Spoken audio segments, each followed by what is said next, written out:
Magandang araw mga kaibigan. Sa video natin ngayon ay dudugtungan natin yung ating nakaraang video. Tayo ngayon ay nasa number 9 na mga bagay na dapat itago ng isang chosen one.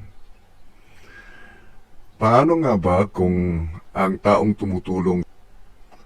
Paano kung ang lakas mo ay nanggagaling sa mga koneksyon, mga kaibigan, na hindi dapat malaman ng iba dahil may mga bagay na magkaito ay tahimik lamang. Tao, kaibigan, mentor o kaya ay spiritual para maprotektahan sila.